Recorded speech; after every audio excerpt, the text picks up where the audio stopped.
Assalamualaikum warahmatullahi wabarakatuh. Waalaikumsalam. Bismillahirrahmanirrahim. Alhamdulillahirrahmanirrahim. Allahumma sholli ala sayyidina Muhammadin. Puji dan syukur kita panjatkan kehadirat Rabbi Allah Subhanahu wa taala. Alhamdulillah rasulullah kita masih bisa bermuajahah dalam rangka rutinan majelis ilmu. Mudah-mudahan segala bentuk upaya kita, baik tenaga, baik langkah kaki kita, baik sedekah dan sebagainya, mendapat pahala di sisi Allah Subhanahu wa taala. Amin ya Allah.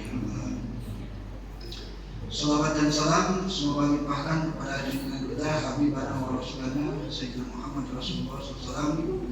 Allahumma sholli ala Sayyidina Muhammad wa ala Sayyidina Muhammad. Hadirin kaum muslimin rahimakumullah. Insyaallah kita melanjutkan materi kemarin. Kemarin kita sampai kepada teknis pelaksanaan ibadah kurban, cara menyembelihnya, cara menjatuhkannya, itu sudah selesai. Insyaallah malam ini kita akan membahas tentang cara pembagiannya.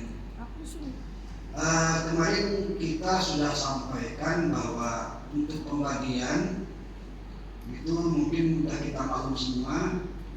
Untuk yang berkurban, kalau yang tidak berkurban itu terserah, nggak ada batasan tertentu ya. Khusus berkurban itu paling banyak adalah 1/3 bagian.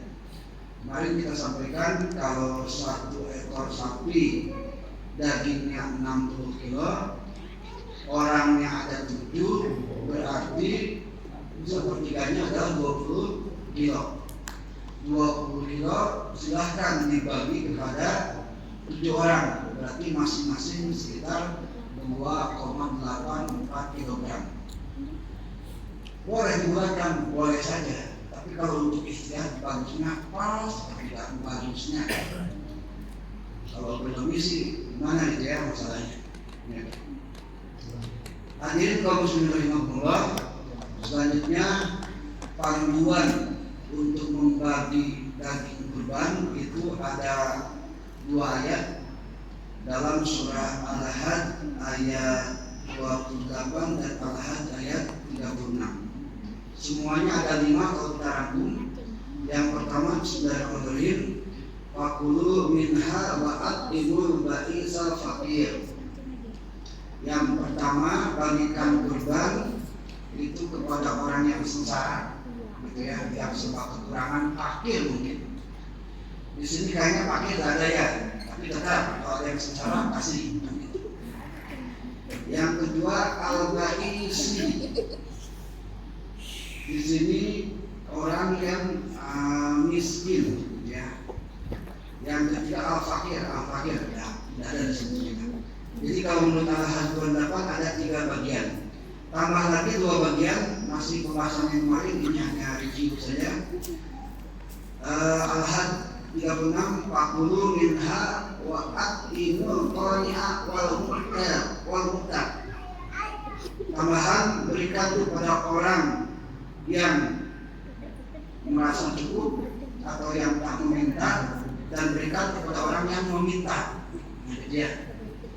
Jadi hadirin ada 5 ternyata. Yang pertama fakir, miskin, dan yang sengsara. Yang keempatnya adalah orang yang tidak minta-minta, dan yang kelima adalah orang yang minta. Jadi di komplek kita ada yang tak minta kasih, ada yang minta kasih juga. Jelas sesuai dengan kapasitasnya. Jangan mentang-mentang yang minta boleh, kalau kami minta 20 kilo, nah itu nggak layak dan nggak pantas ya. Yang mintanya sewajarnya lah. Jadi walaupun yang meminta itu boleh dikasih, tapi tetap kita al-adatu muhkamatun, tetap diatur oleh hukum-hukum adat atau hukum-hukum kebiasaan. Baik, yang selanjutnya kemarin kita masih membahas tentang hal-hal yang makruh. Makruh itu ada dua, ada makruh litahrim, ada makruh litanjih. Makruh litahrim itu hukumnya haram, ya. Ma yusabu ala terkihi wa yu'aqabu ala fi'lihi, dikerjakan dapat siksa, ditinggalkan mendapat pahala. Itu makruh litahrim. Ada juga makruh litanjih, makruh murni. Makruh murni itu sebaiknya ditinggalkan, kan gitu. Sebaiknya ditinggalkan. Kalau pun dikerjakan tidak jadi masalah. Itu makruh tanjih. Makruh tanjih itu kayak makan bawang merah, bawang putih, ikan jengkol, rokok dan sebagainya. Itu makruh tanjih. Baik, hal yang terlarang di sini dalam pengertian makruh yang pertama kemarin menjual daging atau menjual kulit kurban, ya. Karena di sini sudah dijelaskan bahwa Sayyidina Ali pernah disuruh oleh Rasulullah SAW, beliau membagikan dagingnya dan kulitnya, semuanya dibagikan, tidak diperjualbelikan. Bagaimana hukum kulit? Apakah boleh dijual oleh panitia? Insya Allah kita akan bahas menurut para ulama. Kita bahas dulu yang memakruhkan daripada ibadah berkurban. Yang kedua, mengupah penyembelih dengan, ulangi lagi, mengupah penyembelih atau panitia dengan bagian daging atau organ atau bagian lain daripada kurban, kecuali memang sudah ada akad. Akad di sini maksudnya adalah akad ketika panitia meminta izin kepada yang berkurban bahwa panitia boleh mendapat bagian.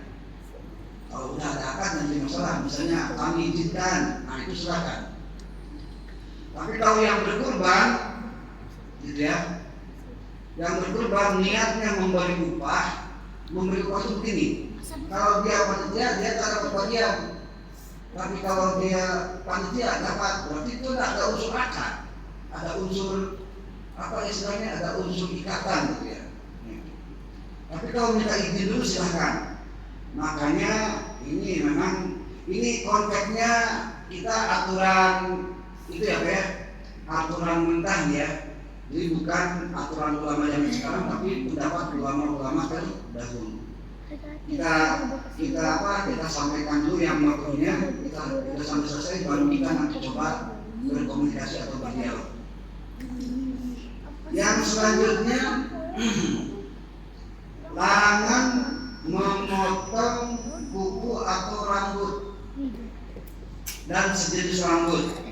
Ini ada dalam hadis Rasulullah SAW. Dalam kitab ini juga, idza ra'aitum hilala dzulhijjah wa arada ahadukum ayyudaha falyumsik an syarihi wa azarihi. Jadi kalau sudah memasuki hilal 1 Dzulhijjah, kita sudah 1 Dzulhijjah ya? Sudah kan? Nah berarti dilarang memotong kuku, memotong rambut atau sebangsa rambut, berarti kumis, jenggot dan sebagainya. Ya. Dilarang di sini bukan makruh litahrim, tapi makruh litanjih. Saya tak kuat dipingin itu, ya udah silahkan aja, nggak jadi masalah. Tidak mempengaruhi kesahan daripada ibadah kurban. Itu nomor berapa? Terus nomor 3 ya. Sumbernya tadi hadis dari Rasulullah SAW yang diriwayatkan oleh Imam Bukhari. Selanjutnya, makruh juga membatalkan kurban yang sudah diniatkan. Ya, misalnya ini mohon maaf, ada saudara kita yang sudah niat berkurban dengan cara mencicil, misalnya.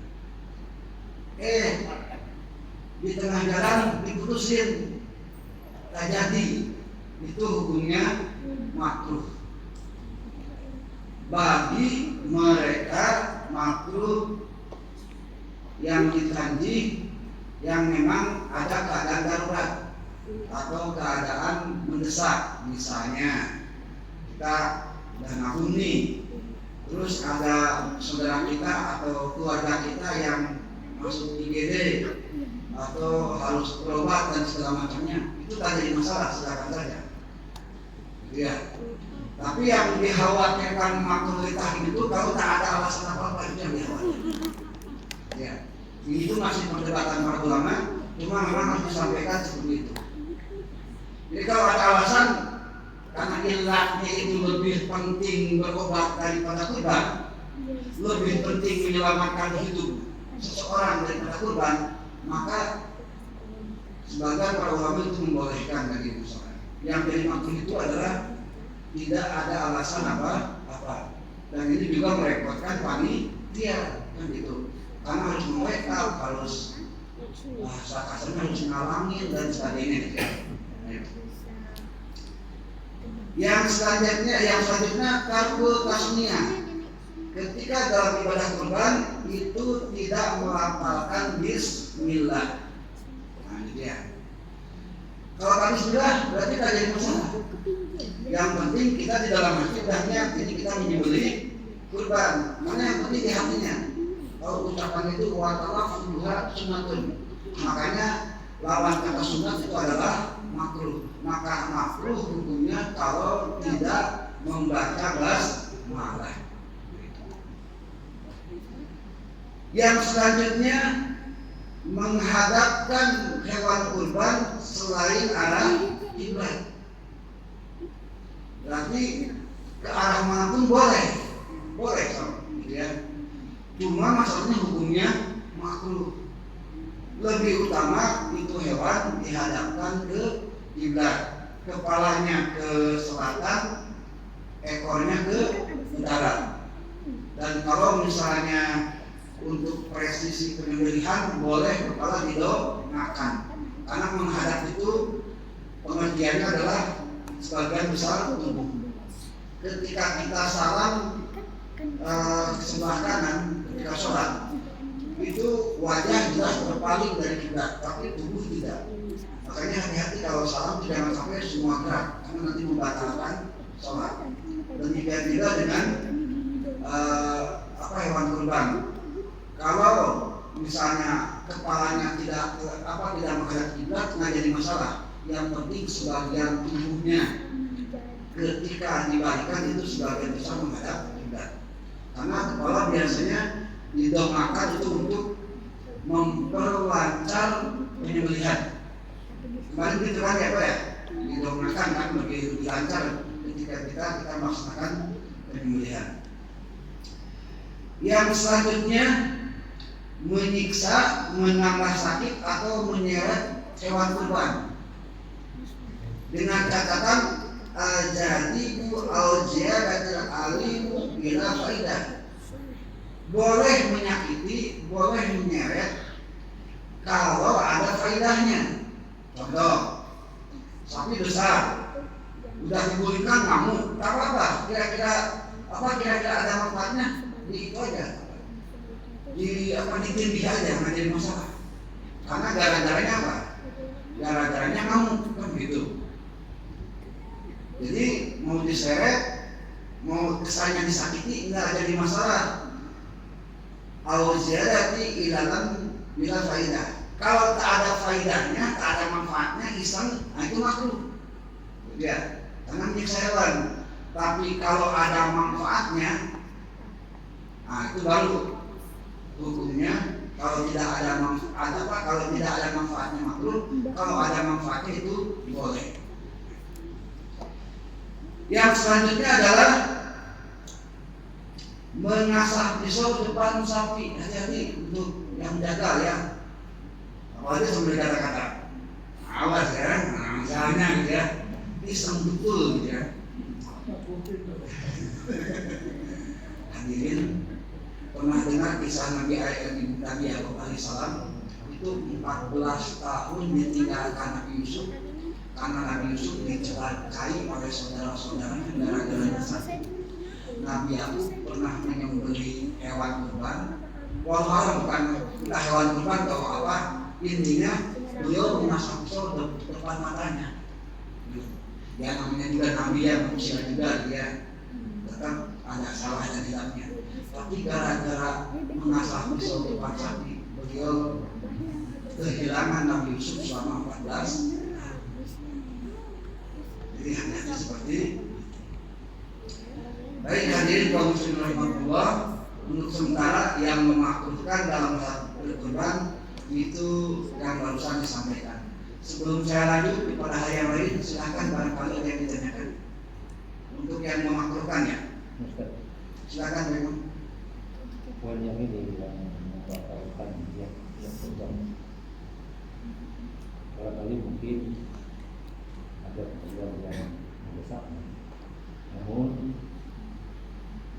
dia punya simpanan ada istrinya punya emas. Emas sekarang 1 gram 2.400.000 gram. Jadi kalau kita pikirkan sekarang 3.400, ya nanti 1 gram lebih. Jadi dia punya emas istrinya itu banyak. Jadi di mana letak ini dengan dia tidak berkorban, baik yang berniat maupun yang tidak berkorban. Ya, baik. Jadi begini, Imam Abu Hanifah itu pernah berkata, termasuk Imam Malik juga, karena ini yang mewajibkan ibadah kurban itu khusus Imam Abu Hanifah dan Imam Abu Malik. Jadi beliau pernah begini bilang, batasan orang yang mampu di sini adalah dia punya kemampuan untuk berkurban, gitu ya. Kata Imam Abu Hanifah masih dalam kitab ini dan Imam Ibnu Malik, beliau mengatakan bahwa ukuran mampu itu adalah wansobu. Pertama, dia punya harta emas atau perak yang senisab. Nisab emas itu berapa gram? 85 gram. Nah sekarang pertanyaannya, simpanannya ada nggak 85 gram? Kan gitu. Kalau kurang dari 85 gram, dia belum sunnah muakkadah atau belum wajib untuk Imam Abu Hanifah. Tapi kalau telah melebihi 85 gram, maka dia disebut mampu. Nah sekarang pertanyaannya itu aja, seukuran 85 gram atau tidak? Itu. Cuma perlu saya garis bawahi, karena hukum kurban itu ada 2. Imam Abu Hanifah sama Imam Malik itu bilangnya wajib. Imam Asy-Syafi'i dan Imam Hambali itu sudah muakkadah. Hukum itu jadi hilang kalau tidak ada kemampuan. Itu yang pertama. Yang kedua, di sini pun diceritakan bahwa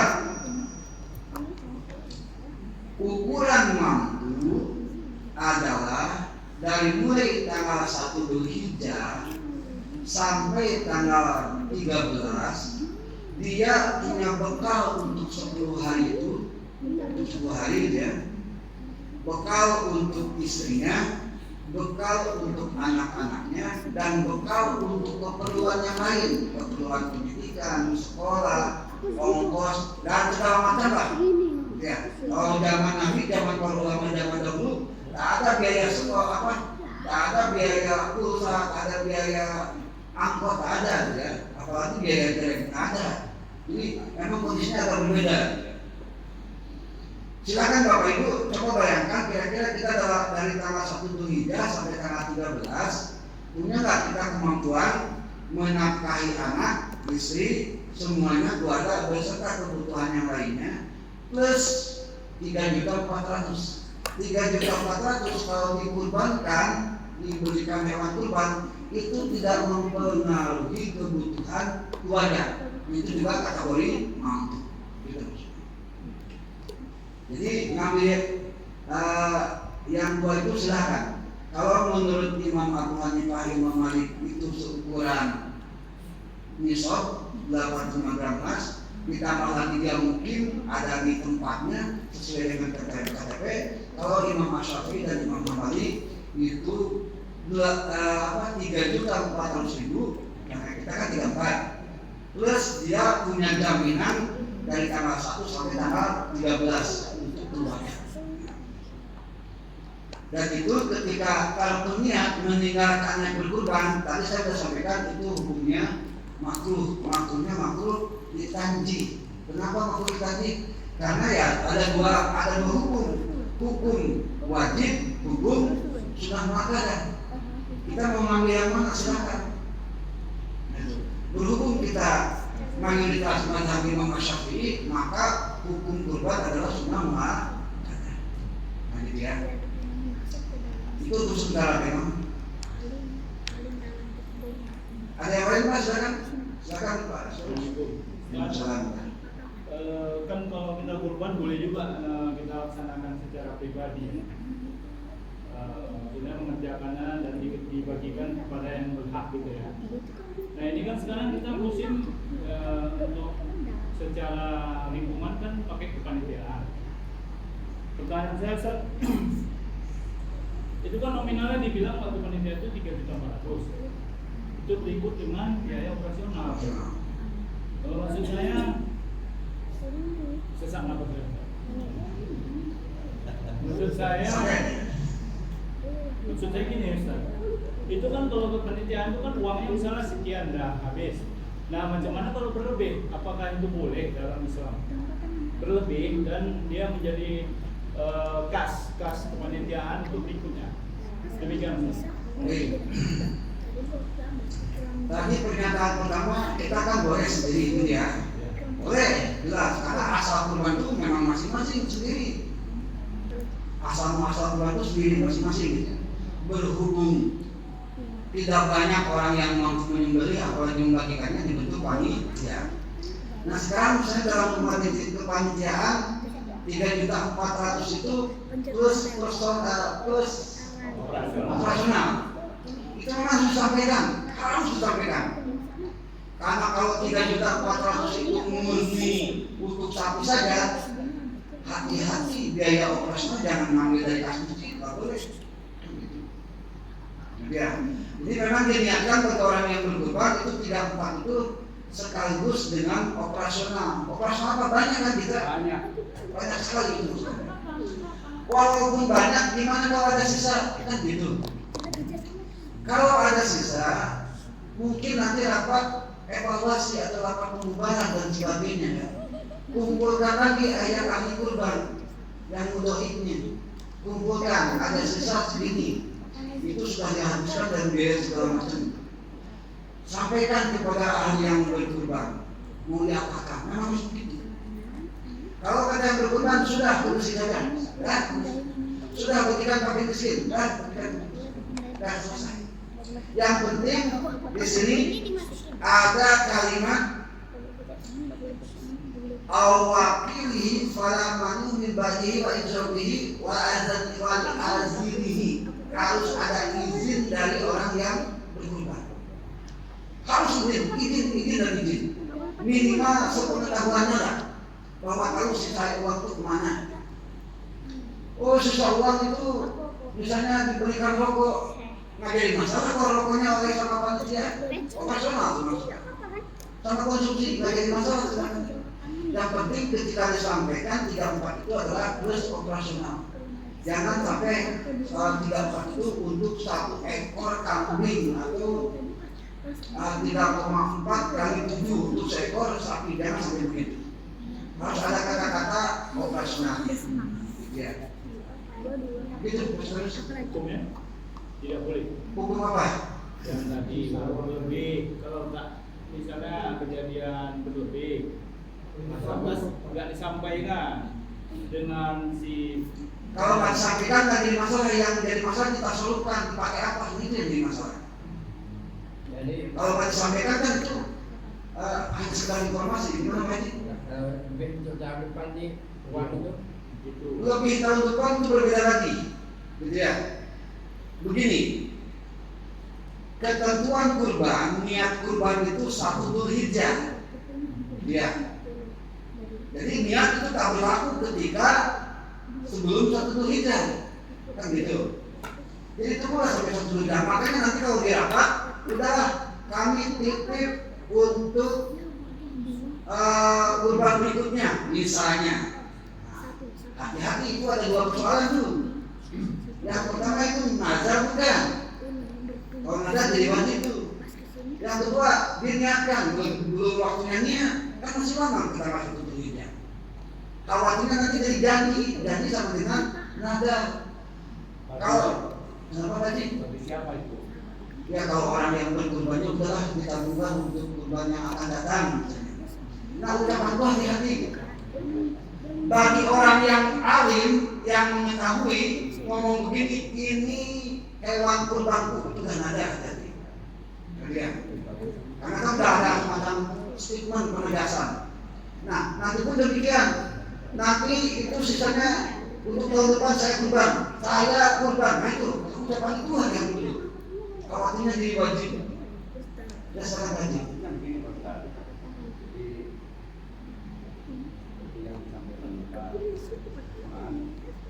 Ada sisa uang tahun kemarin misalnya 2 juta. Tadi kata Pak Ustaz, kita mengajar bagi orang yang berkorban itu berarti dibagi sebanyak orang yang berkorban. Tadi kan kesepakatan dikumpulkan dulu orang yang berkorban, sisanya 2 juta. Yang berkorban berapa jumlahnya tahun kemarin? Katakan 50-an. 50. Ya udah, kita terserah mereka. Yang berkorban ini sisa 2 juta mau diapain? Itu hak mereka loh. Kata yang berkorban ya udah bagikan. Kata yang berkorban udah ya udah itu maksudnya. Jangan sampai mohon maaf betul. Jangan sampai panitia yang menentukan. Yang menentukan itu yang berkurban. Kecuali memang sudah ada seizin orang yang berkorban, segala macamnya uang sisa segala silakan saya serahkan kepada wakil yang diwakilkan panitia. Ada penjelasan itu dari semua yang berkorban, itu tak masalah. Jadi memang kasusnya harus terperinci dulu karena ini kan masalahnya banyak dan motif dan latar belakangnya beda-beda. Silakan.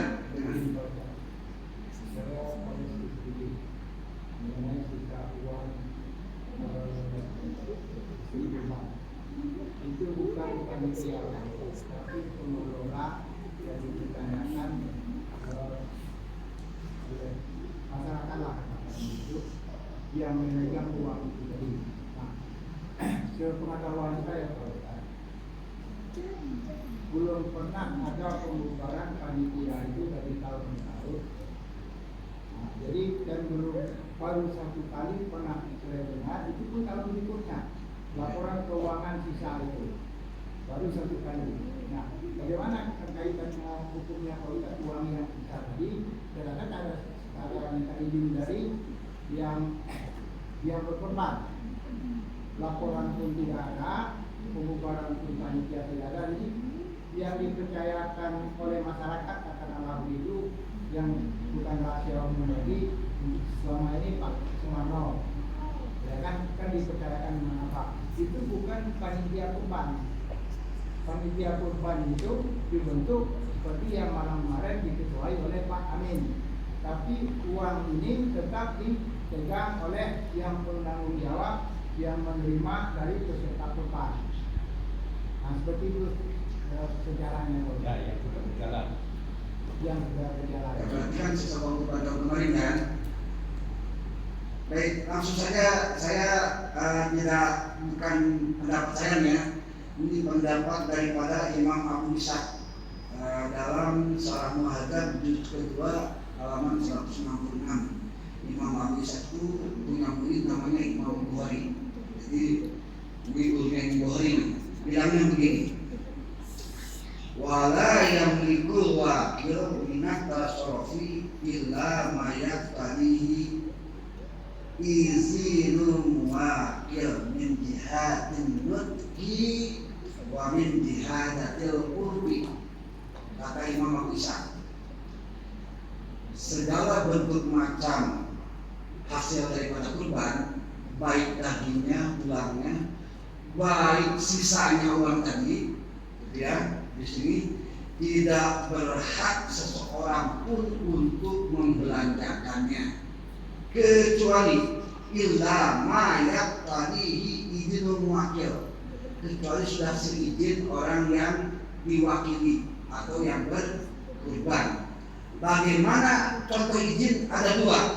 Yang pertama min jihadin nutqi, dengan ucapan kayak kemarin ya waktu apa? Apakah boleh kalau dia ngambil daging hewan kurban? Boleh, itu nutqi namanya.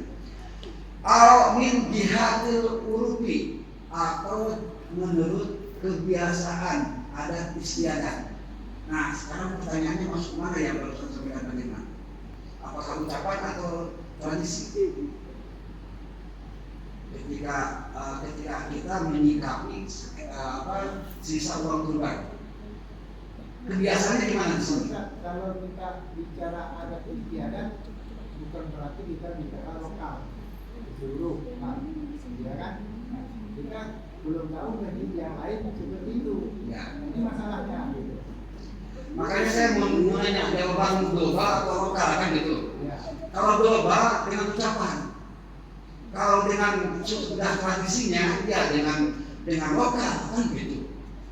Kita hukum tidak ada yang dipersulit ya kalau hukum ini. Ya suruh orang tua suruh, agama itu mudah yang dipersulit kan gitu.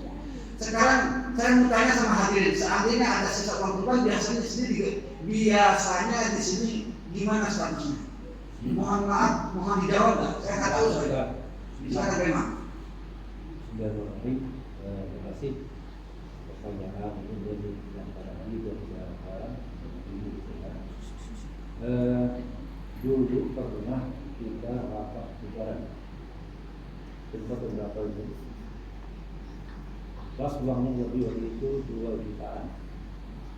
Ada peserta mengusulkan dan calon kita gubernur bagaimana kalau bagikan orang bagikan bagi itu 70 orang, 70 ekor, ada 2 ekor.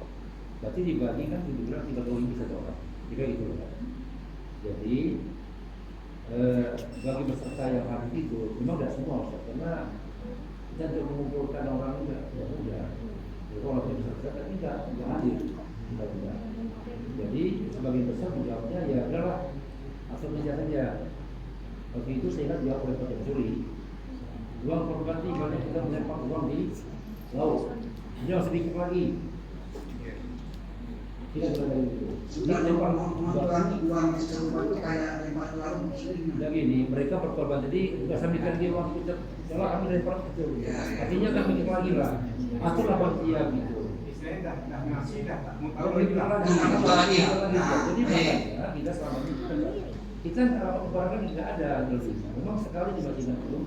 Jadi itulah karena kita undang pun kadang-kadang tidak semua hadir, ya kan? Jadi untuk melakukan sepakat yang lima, ya juga bisa jadi uang berlebihan itu karena kita kurbannya setiap tahun, agenda kita, maka kita gunakan personal yang berikutnya. Yakinlah Ustaz, 6 juta itu tidak cukup untuk personal kita. Kami yang berlimpah ini, uang itu insya Allah bertanggung jawab. Kalau kami makan, kami berdosa. Tapi insya Allah 6 juta kan cukup personal kita. Yakinlah itu cukup. Jadi maka itu uang yang lebih itu kami gunakan untuk personal yang tahun yang bersangkutan. Nah, gitu kan. Nanti merasakan pengurus yang baru, dia merasakan bagaimana untuk menanami uang ini. Nah, itulah ya kita. Biar tahu, makanya saya lepaskan ini kurban saya ini. Cetuk lagi, biar tahu kerjanya. Jangan nyalakan Pak Sumarno saja. Gitu. Ya, Oke, siap. Saya klarifikasi yang pertama. Kita duduk di sini bukan mau mencari siapa yang salah, siapa yang benar. Kita di sini duduk mengaji. Iya kan Pak Ustaz. Artinya masalah itu tentu ada kesenjangan antara kesenjangan aslinya, ya kan? Dengan ada kajian begini, Pak Ustaz tadi menjelaskan bahwa sisa itu dengan segala macam ketentuannya itu tidak boleh. Nah, pengalaman kita ya kan? Nah, pengalaman kita yang pernah kita dengar, laporan keuangan itu pernah bercerita, menjelaskan kalau tanpa ijazah kabur katakanlah itu tanpa izin, ini kan statusnya kira kalau saya tidak salah, kalau salah mohon koreksi kalau saya, itu tidak sesuai dengan kaidah yang kita pelajari malam ini. Jadi saya duduk di sini, saya pribadi duduk di sini, saya bukan mau menyalahkan siapa, karena ada kasus, ada pemecahannya seperti itu. Nah, jadi saya mohon maaf Pak Mano, kita duduk di sini untuk mengaji, ya kan, bukan untuk mencari kesalahan. Tujuan kita duduk di sini memperbaiki dari tahun ke tahun. Contoh, Pak Ustaz berkali-kali kalau tidak salah sudah ada 3 tahun pengajian ini, kulit tidak boleh dijual. Kalau mau dijual harus ada izin dulu. Tapi kenapa kita selama ini belum pernah terucap seperti itu Pak Ustaz? Kulit ya kami jual ya dengan segala korban. Belum pernah sama sekali Pak Ustaz. Nah, kan artinya kan kulit tidak boleh jual, tapi ternyata dijual. Boleh dijual oleh bukan panitia atau pengurus. Seperti itu Pak Ustaz penjelasan. Walaupun belum sampai pembahasan kita masalah kulit kan, tapi saya masih ingat pembahasan tahun-tahun sebelumnya. Kulit tidak boleh dijual atau boleh dijual diberikan semacam barang yang tahan, contohnya sedas atau sarung. Artinya tidak boleh beli sembako, ya kan? Kalau bukan salah mengkoreksi Pak Ustaz, saya terus terang di sini belum belajar. Kalau saya tidak pandai, mungkin saya sudah belajar lagi mengajar dengan Pak Ustaz. Nah, Baik. Ada lagi ini itu Pak Ustaz. Saya koreksi, saya duduk di sini bukan mau menyalahkan pengurus, tapi karena ada kesenjangan tadi. Terima kasih Pak Ustaz. Begini ya, mohon maaf saya beranalogi dulu. Pernah ada ungkapan, ada kemarin terbitan, ormas Alfa itu nggak pantas masuk neraka karena dia sudah menciptakan lampu yang untuk kemaslahatan gitu. Dasarnya 2, dia kafir atau bukan, gitu kan? Nah, salah satunya adalah dia ahlu fitrah atau bukan. Ahlu fitrah itu agama sampai atau tidak. Orang yang belum tahu, belum sampai kita masalah. Pertama jawabannya nanti di akhirat. Demikian juga dengan masalah ini. Dulu panitia kurban sampai detik ini misalnya belum tahu ketentuannya, sudah selesai, tidak ada masalah. Karena hukum itu tidak berlaku bagi mereka yang tidak mengetahui. Itu kalau wasyarakat yang mati. Kalau hukum sudah tahu tapi dia tak mau mengamalkan, hukumnya fasik. Kalau sudah tahu, kalau tidak tahu tak masalah. Masalah jual kulit, bagaimana masalah jual kulit? Saya tidak hanya membahas tentang tidak boleh saja, tapi juga membahas tentang kebolehannya. Asal hukumnya memang tidak boleh, asal hukumnya, ya. Tapi beberapa ulama, saya langsung sampaikan aja langsung ya, supaya clear hari ini. Pertama, dalam kitab Kifayatul Ahyar fil Hadil Bayatul Ihtisab halaman 634, Imam Hanafi itu membolehkan ya jual beli, membolehkan jual beli kulit itu asal uangnya disedekahkan atau untuk kepentingan operasional kurban. Itu yang pertama. Ini bukan pendapat saya, mohon maaf, saya akan berani. Yang kedua, dalam Naidul Autar juz 5 halaman 153, Imam Ahmad, Imam Atha itu seorang tabi'in, muridnya Ibnu Abbas, sahabat Nabi yang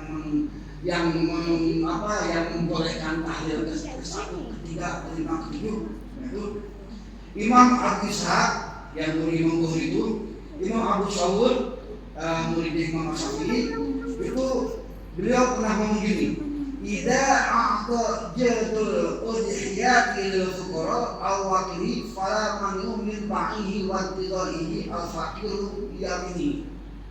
Yang kedua, wa innamal ladzi yamna'u min ba'ihi wa maksud faqat. Begini terjemahannya. Kata mereka ya, dengan bolehnya menjual kulit kurban itu ketentuannya harus menyedekahkan hasilnya. Kalimatnya umum, sedekahnya berupa apa? Ada yang berupa barang yang tahan lama, seperti yang tahan lama saya nggak usah mencontohkan, tadi dicontohkan sandal, sarung dan sebagainya. Dan di sini sedekah umum, bisa juga dengan kebutuhan sehari-hari. Ini bukan saya ngomong ya, saya tidak absen satu-satu para ulamanya gitu ya. Gitu. Nah, jadi asal daripada jual beli daging kurban, kulit hewan kurban dan pada korbannya itu tidak boleh, asalnya begitu. Asalnya begitu.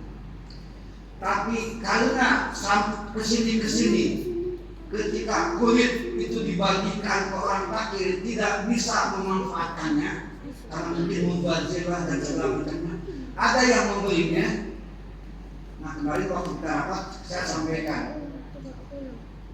silahkan salah satu panitia atau beberapa panitia itu boleh gitu ya, dikasih kulit, akarnya akan diberikan kepada beberapa orang panitia, misalnya ke Pak Haji Sobar, ke siapa lagi, ke Pak Dirman, nah, ke siapa beberapa orang.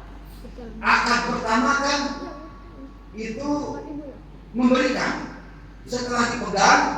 Nah, kalau sudah memberikan itu hak yang sudah yang diberikan, mau dijual apa silahkan jual, begitu. Caranya diri pakai apa? Sistem apa berarti? Ada orang kedua dan ketiga maksudnya. Nah, caranya begitu. Jadi mohon maaf Pak Dirman, saya menyatakan bahwa jual beli hewan kurban atau termasuk itu memang tidak boleh, itu hukum asalnya. Jadi hukum asal dalam pengertian memang tadi dicontohkan oleh Nabi ketika Nabi disuruh oleh Rasulullah untuk menyembelih, itu Ali itu dilarang untuk memperjualbelikan daging kurban termasuk kulitnya. Itu hukum asalnya. Karena zaman sekarang berbeda dengan zaman Nabi dan para ulama ahli fikih memang harus mengkondisikan seperti itu.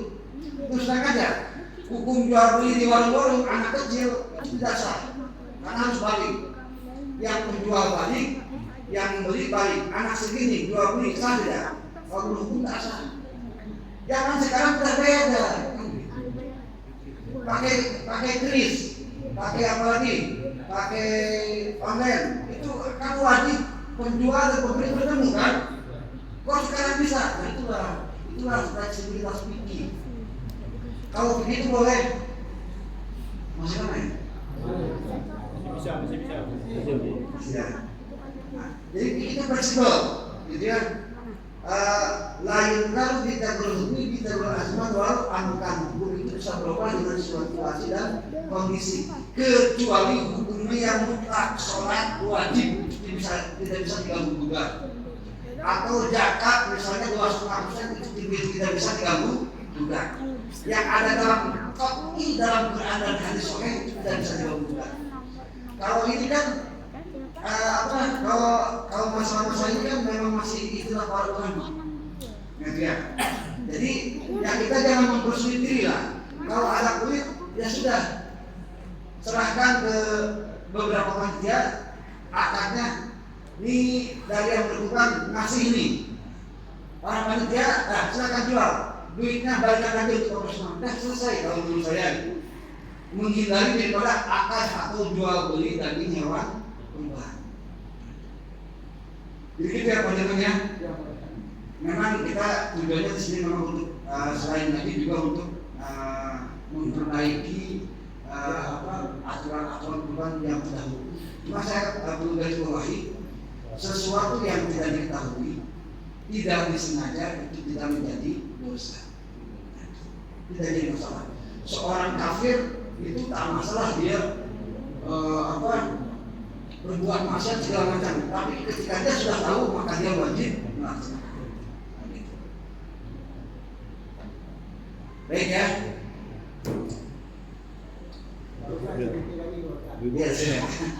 Pertanyaan dulu. Banyak dulu.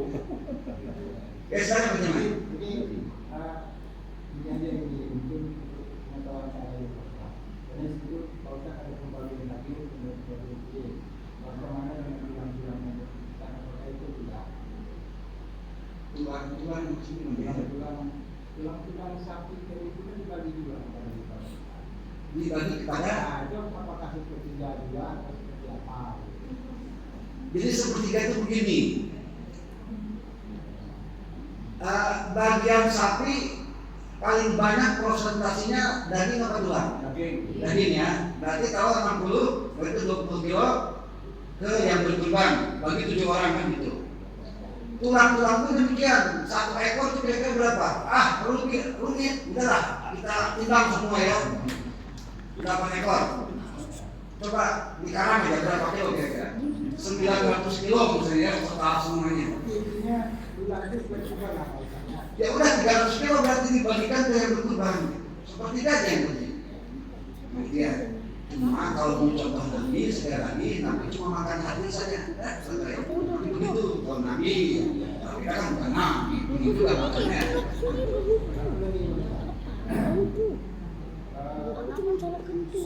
Kita kan berkeluarga sini dapat terus panitia dapat informasi. Jadi saya kembali pada saya dapat ya. Saya warga sini dapat support alhamdulillah. Dengan panitia dapat support alhamdulillah. Bagaimana boleh atau tidak? Boleh bertanya. Kan akarnya berbeda. Pertama orang sendiri yang dia berkurban, yang dia panitia misalnya, dia pengurus, misalnya dia juga fakir miskin, dia juga minta misalnya ya, misalnya. Begini, yang penting akarnya berbeda. Pertama, akad daripada orang yang berkurban jelas ketentuannya sepertiga, begitu. Tambah lagi dari surat Al-Ahad 26, Al-Ahad 28 dan Al-Ahad 36 ada 5 orang. Fakir, miskin, sengsara, yang meminta dan yang tidak meminta. Maka itu. Tak jadi masalah. Fakir akarnya beda. Meminta akarnya beda. Tidak meminta akarnya beda. Kan gitu. Akarnya dia kan panitia. Dia sebagai pengurus. Dia sebagai yang berkurban, nggak jadi masalah, karena akarnya berbeda. Cuma kalau selain daripada yang berkurban, panitia akarnya sudah minta izin kan? Yang berkurban boleh nggak panitia dapat lagi? Boleh, nah sah. Yang minta boleh nggak? Ada dalam surat Al-Ahad 36 yang meminta boleh. Ada orang Musaidah bagi dong kasih, gitu ya. Kecuali baginya minta dong 30 kilo, itu yang dikasih kalau itu terlalu gitu ya. Jadi seperti itu, asal akarnya berbeda. Nanti masalah. Ya Sementara kalau misalnya ada orang meminta, padahal kan itu sudah dihitung keluarga, katakan misalnya 350. Terus ada warga yang belum ngambil. Tentunya kan kita sebagai panitia khawatir kalau misalnya Al-Musabbat itu pada nabi. Usahakan yang pertama itu dia diutamakan. Yang pertama direncanakan itu maksudnya. Kita kan kita udah ngatur kan untuk warga RT 01 sekian bungkus, untuk panitia sekian bungkus, untuk yang berkurban sekian bungkus. Nah masih ada sisa nggak? Nah itu sisa itu udah kayak minta-minta. Suruh tunggu aja. Ada sisa nggak? Memang begitu. Al-Musabbat itu muqaddam ala nabi, yang terdahulu direncanakan itu harus diutamakan. Nah itu. Start terakhir. Iya saya. Kan dia pelaksanaan itu saya pelajari bukan hanya di sini, tempat lain juga. Itu terkadang Ustaz ada yang minta dari betul-betul, ada yang minta lidah, ada yang minta kepala. Itu apakah perlu permisi sama yang kurban, peserta kurban, atau panitia itu sudah bebas membagikan? Begini, Hukumnya bagaimana? masih rujukannya Al-Ahad 28 dan Al-Ahad 36. Di sini yang meminta yang bukan panitia, gitu ya, yang bukan panitia nih, itu silakan kasih. Kalau panitia kan akadnya sudah izin kan gitu, akadnya sudah izin. Nah, jadi kalau kita lihat rujukan aturannya, memang kalau yang jangankan yang meminta, yang tak meminta pun kasih, itu maksudnya. Jangankan yang meminta, yang tidak meminta pun kasih. Sekarang ada yang minta kaki, lidah, kepala, yang penting minta izin kan? Kepada siapa? Kepada panitia. Kenapa panitia? Karena yang mewakili berkurban. Nah itu. Jadi ya. Bukannya dibelah-belah dulu, diratakan dulu, baru boleh dibagi gitu, ditimbang. Ya kalau itu teknis sih. Ya mintanya lidahnya kayak gimana kan ya? Itu teknis sih. Jadi masalah. Baik. Yang penting bikin nih aneh nuti wabil kurubi. Ketentuannya 2. Akadnya terucap oleh yang panitia dan yang berkurban. Yang kedua, tradisi di sini gimana? Biasanya gitu. Kalau sudah urut, kebiasaan silakan. Di sini kata Imam Abu Ishaq itu nggak jadi masalah. Silakan. Baik, hadirin kaum muslimin rahimahullah. Ibu tanya ibu. Ibu. Ada yang dipendam? Ada ibu. Ya silakan. Ada waktu. Kurban biasa dan nazar itu kan berbeda, Ustaz. Ya. Nah, kita khawatirkan itu panitia apa mengetahui ini kurban atau nazar. Karena apa? Kadang-kadang kan kita yang berkurban ada terniat, misalnya kalau aku sehat, aku kurban itu tentu nazar. Nah, itu ada juga kadang-kadang kan misalnya kalau aku ke rumah, saya berkurban kan begitu. Nah, sementara kan di rumah sapi itu kan untuk orang. Itu Ustaz. Ya. Perbedaannya yang nazar itu tidak boleh dia mempertahankan dagingnya sedikit pun, harus diceritakan semua. Dan yang menerimanya harus muslim, nggak boleh non-muslim. Gitu. Nah sekarang masalah panitia menjadi atau tidak, saya mohon maaf nanya sama ketua panitia. Itu sudah dipastikan belum yang berkorban semuanya sunnah muakkadah, bukan wajib, bukan azan, kan gitu. Sudah umumnya sunnah muakkadah kan. Udah beres saja di masalah. Berarti yang berkorban kebagian. Tapi kalau wajib jangan coba-coba gitu ya. Kan itu nggak boleh. Jadi istri yang boleh makan ya? Ya. Istrinya boleh makan. Kalau dia itu boleh ya? Nah, kejadian berkorbannya. Kalau kan berkorban kan niatnya niat personal masing-masing. Kalau istri aku udah beda lagi gimana? Tadinya malam ini saya ingin membahas tentang tata cara sholat Idul Adha ya. Mau nyambung kapan? Iya, ibu buang. Ya.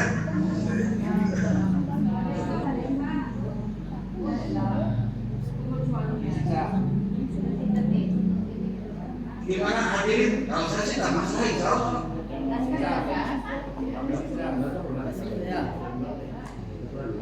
Tapi kalau menurut saya mungkin tata cara sholat itu udah semua bisa lah ya. Ya udah bisa lah mungkin. Masa setahun 2 kali tak tahu. Bagaimana kalau takbirnya pertama takbirnya 7 kali? Ini buatnya 4 kali, mungkin termasuk takbiran kunjungan itu apakah termasuk di yang 7 kali itu? Jangankan 6 kali, tidak takbir aja selain takbir terus besar. Iya sunnah. Jadi takbir ihram wajib termasuk rukun salat. Kalau takbirnya kurang atau tak takbir sama sekali langsung pakai sah. Nggak jadi masalah. Kalau sunnah. Baik, saya anggap saya urus dulu aja. Insya Allah kalau jemaah Kautsar mungkin sudah tahu tata cara sholat Id, ya. Karena 2 bulan yang lalu sudah kita bahas. Jadi saya masih ingat. Hadirin kaum muslimin rahimahumullah, itu saja mungkin yang bisa saya sampaikan.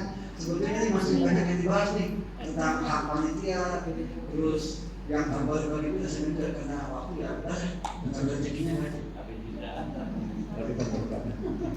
Hadirin itu saja mungkin yang bisa saya sampaikan. Mohon maaf kalau ada kata-kata yang kurang berkenan. Insya Allah bukan bermaksud mengejek tapi mengajak.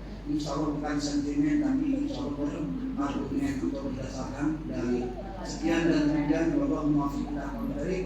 Wassalamualaikum warahmatullahi wabarakatuh. Waalaikumsalam.